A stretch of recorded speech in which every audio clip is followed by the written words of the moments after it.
नमस्कार दोस्तों, आप सभी का स्वागत है। देखिए आज अपन जो है कक्षा 12 की जो हिंदी कंपलसरी है उसका एक बिंदु रहेगा अपना। और वो बिंदु क्या है वो मैं अभी आपको बता देता हूँ। ठीक है, तो आपको जो है रोज़ आपको 10 क्वेश्चन मिल रहे होंगे। ज़्यादा से ज़्यादा उन वीडियोज़ को देखें, उन प्रश्नों को याद भी करें ताकि प्रश्न जो है वो आपको कंठस्थ हो जाएँ और जब परीक्षा हो तो आपको जो है किसी भी प्रकार की परेशानी नहीं हो। तो चलिए शुरू करते हैं। आज का ये जो टॉपिक रहेगा वो मैं आपको बता देता हूँ कि ये जो टॉपिक है वो रहेगा अपने शब्द शक्ति का।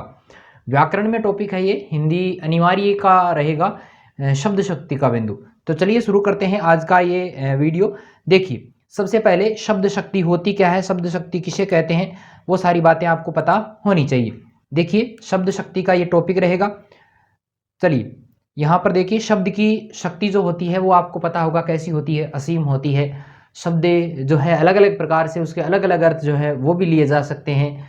वो तो शब्द की क्षमता पर निर्भर करता है कि वो शब्द जो है वो अपना किस प्रकार अर्थ प्रकट करता है। जैसे कई बार अपन बहुत सारी बातें जो है वो कहते हैं तो कई बातों का जो है दो तीन अर्थ निकलते हैं।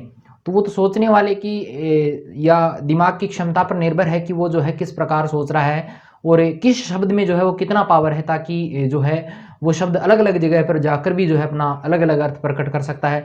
कुछ ऐसे शब्द भी हैं जो अपने संविधान में काम में लिए गए हैं, वो शब्द ऐसे हैं उनमें इतनी शक्ति है कि वो मतलब सिर्फ और सिर्फ एक ही अर्थ जो है वो प्रकट करते हैं। तो सभी चीज़ों की यहाँ पर हम बात करेंगे।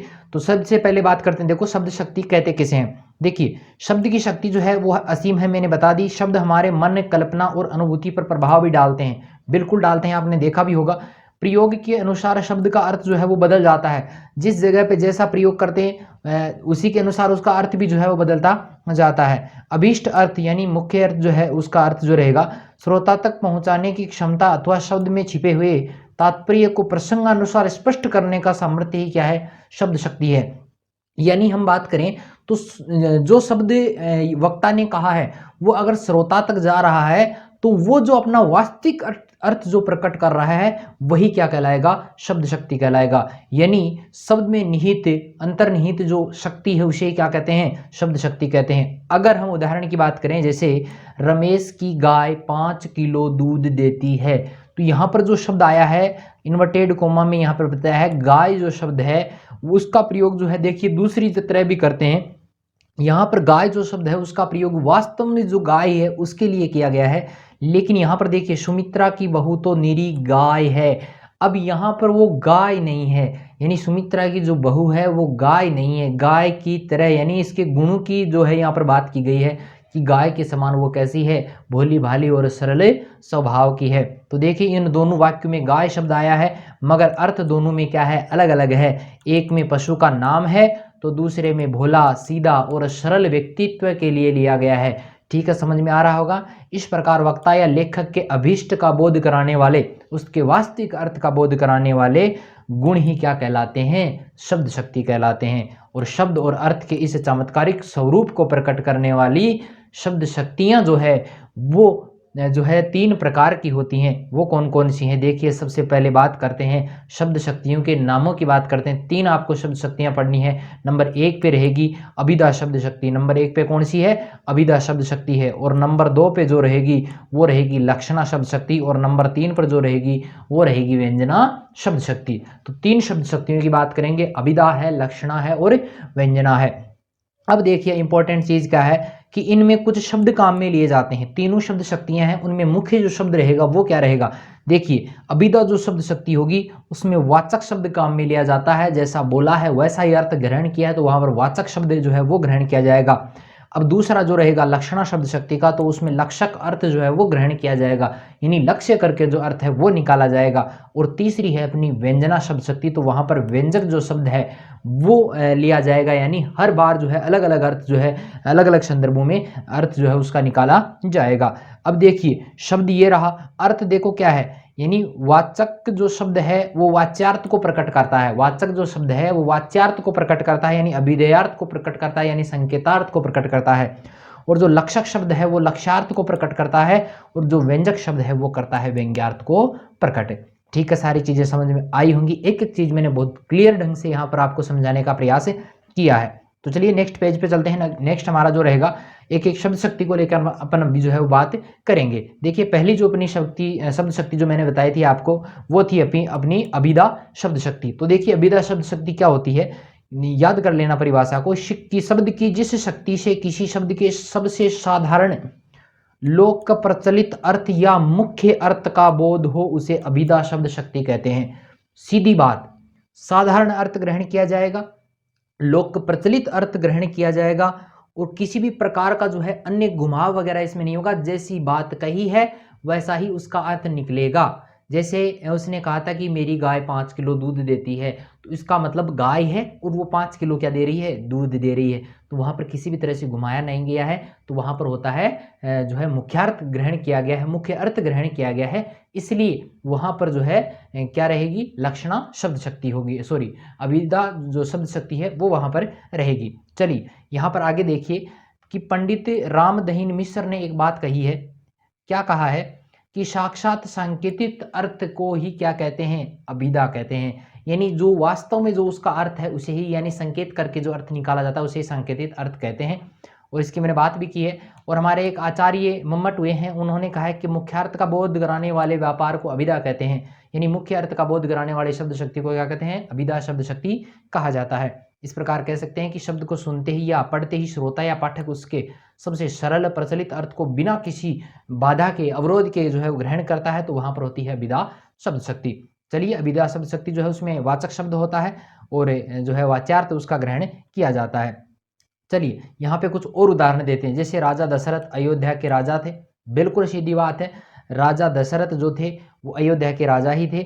गुलाब का फूल बहुत सुंदर है, मोहन पुस्तक पढ़ रहा है, या गाय घास चर रही है। बिल्कुल सरल है, जैसा शब्द है वैसा ही आपको अर्थ ग्रहण करना है। तो चलिए नेक्स्ट पेज पे चलते हैं। नेक्स्ट हमारी जो शब्द शक्ति रहने वाली है वो रहने वाली है लक्षणा शब्द शक्ति। देखिए इसमें क्या होता है, जब किसी शब्द के मुख्यार्थ में बाधा उत्पन्न हो, किस में बाधा उत्पन्न हो भाई, मुख्यार्थ में, यानी मुख्य अर्थ तो आप ग्रहण नहीं कर सकते उसका, या अभिधा से अभिष्ट अर्थ का बोध न हो, यानी मुख्य अर्थ का बोध उससे नहीं होता, जो वास्तविक जो अर्थ है वो अभिधा से प्रकट नहीं हो पाता, अर्थात तब अन्य अर्थ की लक्षण या दीर्घ काल से जाने गए रूढ़ियां, तब रूढ़ि या प्रयोजन के आधार पे जो अर्थ ग्रहण किया जाएगा। देखिए सीधी परिभाषा में बोल के आपको बता देता हूं कि मुख्य अर्थ में तो बाधा होती है और फिर रूढ़ि या प्रयोजन के आधार पे लक्ष्य करके अर्थ निकाला जाता है, तो उसे ही कहते हैं लक्षणा शब्द शक्ति। ठीक है, याद हो गई परिभाषा। चलिए यहाँ पे उदाहरण देता हूं। देखो, पुलिस देख चोर चौकन्ना हो गया।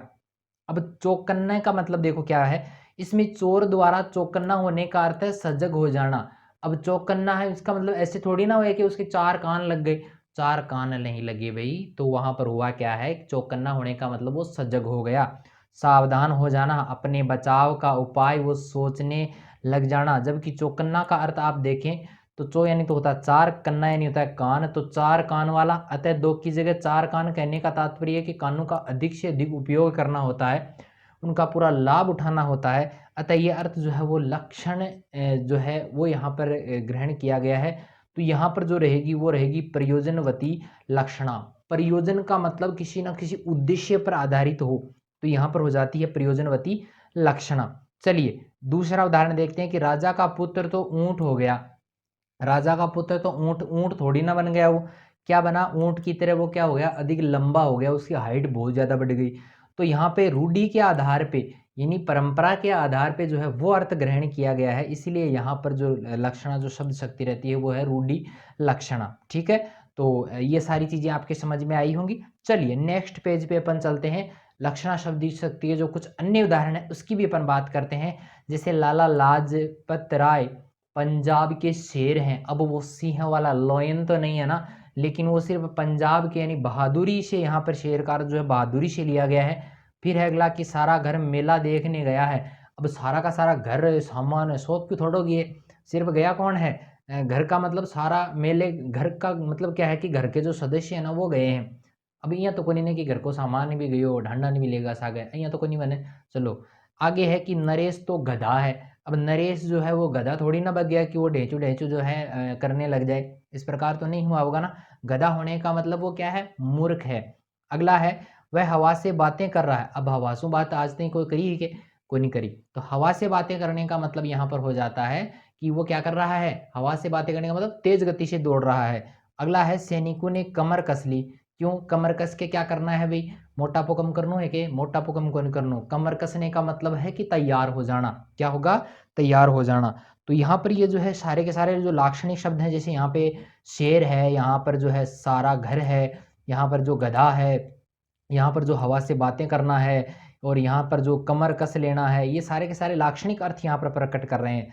चलिए समझ में आया होगा। चलिए नेक्स्ट पेज पे चलते हैं। नेक्स्ट अपनी तीसरी जो शब्द शक्ति रहती है वो है व्यंजना शब्द शक्ति। तो दिव्यंजना में देखो क्या होता है, बहुत ही जो है आपको थोड़ी सी याद इसको रखना है। कैसे याद रखना है कि जब किसी शब्द का अर्थ न तो अभिधा प्रकट कर सके और न लक्षणा से उसका कोई अर्थ प्रकट हो सके, तो वहां पर कौन सी होती है, व्यंजना शब्द शक्ति होती है। यानी देश काल और वातावरण के आधार पर अलग अलग संदर्भों में अलग अलग जो है हिसाब से जो है अर्थ अगर ग्रहण किया जाता है तो वहां पर होती है व्यंजना शब्द शक्ति। तो व्यंजना का अर्थ होता है विकसित करना, स्पष्ट करना या रहस्य खोलना।